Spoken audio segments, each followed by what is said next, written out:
तज्जल प्रवाह पावितस्थले कलेवलंब्य लंबितां भुजंगतुंगमालिकान्तमट्टम। श्री केदारनाथ धाम इन दिनों बाबा केदार के भक्तों के जयघोष से गुंजायमान है। रिकॉर्ड संख्या में श्रद्धालु बाबा के दरबार में पहुंच रहे हैं। एक तरफ केदार धाम के दर्शन का सौभाग्य भक्तों को मिल रहा है, तो दूसरी ओर केदारनाथ में हुए पुनर्विकास कार्यों को लेकर वो खुश भी हैं। खास तौर से श्री केदारनाथ धाम की यात्रा को सहज और सुविधाजनक बनाने के लिए यात्री पीएम मोदी को धन्यवाद कह रहे हैं। काफ़ी अच्छा लगा, काफ़ी अच्छी व्यवस्थाएं की है। जब हम चढ़ के भी आए तभी भी काफ़ी अच्छा व्यवस्था की हुई है। सारी टॉयलेट्स है और पानी पीने के कूलर्स वगैरह रखे हुए हैं, तो वैसे तो काफ़ी अच्छी व्यवस्थाएं है। और ये परिसर भी काफ़ी अच्छा उन्होंने बना दिया है, बैठने के लिए काफ़ी अच्छी जगह है। एंड जब यात्री आते हैं तो हम काफ़ी अच्छे से यहाँ पे एक आध घंटा बैठ के आराम से सारे सारे पूरे नेचर का फील लेके बैठ सकते हैं, बिकॉज जगह इतनी ब्यूटीफुल है। तो हमें तो काफ़ी मज़ा आया। तो हम मोदी जी को स्पेशली इसके लिए थैंक्स बोलना चाहेंगे कि इतना सारा इतनी अच्छी व्यवस्था है और इतना अच्छा डेवलपमेंट कर रहे हैं वो यहाँ। मैं यूपी सहारनपुर से आई हूँ और मैं मोदी जी को थैंक यू बोलना चाहूँगी कि उन्होंने बहुत ज़्यादा डेवलप करा है कि अब यहाँ पर कोई भी लोग आ सकते हैं, आराम से दर्शन कर सकते हैं। बहुत सारी चीज़ें डेवलप भी हुई हैं और ये बहुत अच्छा है कि हर कोई यहाँ पर आराम से दर्शन कर सकता है। साल 2013 में आई आपदा के बाद शायद ही किसी को भरोसा था कि केदारनाथ धाम का इस तरह विकास भी हो सकता है। पीएम मोदी ने केदारनाथ धाम के पुनर्विकास का सिर्फ विजन ही नहीं दिया, बल्कि ये सुनिश्चित भी किया कि सभी काम तय समय पर ही पूरे हों।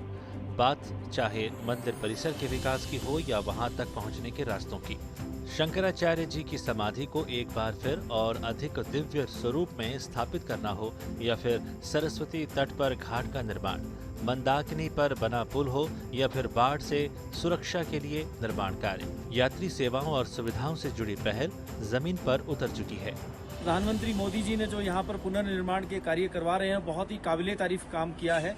और यात्री आप कह सकते हैं कि एकदम भगवान श्री केदारनाथ के 500 मीटर दूर से ही दर्शन कर सकते हैं। और जो रैंप बनाया है, जो यहाँ पर सीढ़ियाँ बनाई हैं, वो बहुत ही बढ़िया तरीके से है और उस पर चलना इतना आसान है कि कोई भीड़ भाड़ नहीं होती। और जब आप केदारनाथ मंदिर में पहुँचते हैं तो आपको एहसास होता है कि वाह, बहुत ही बढ़िया काम किया है हमारे मोदी ने। क्योंकि जो केदारनाथ मंदिर का जो परिसर है, वहाँ पर जब शाम को आरती होती है तो वहाँ पर हजारों लोग एक साथ खड़े होकर आरती का आनंद ले सकते हैं। I'm coming from the USA, from California, for the darshan in Kedar. It was a beautiful experience. We started climbing from Gaurikund. As soon as we came up, it was just a beautiful experience. I think everybody should come here and get the darshan of Kedarnath and go ahead and feel that experience. It's so divine. इतना ही नहीं, अब PM Modi के प्रयासों के चलते केदारनाथ धाम सहित चारों धाम की सड़क मार्ग से यात्रा भी सुकून भरी हो गई है, जिससे श्रद्धालुओं का समय बच रहा है तो यात्रा भी और सुरक्षित हो गई है।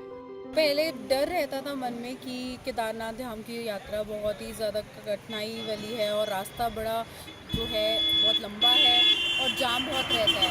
बट जब हम यहाँ पहुँचे, अब हम रुद्रप्रयाग में हैं इस समय, तो जो ये रोड को देखा है तो बहुत ही अच्छी ये रोड है, बहुत ही आरामदायक सफ़र रहा हमारा। अब मैंने देखा हम 4 घंटे में यहाँ पे पहुँच गए हैं और हमें कोई समस्या नहीं आई।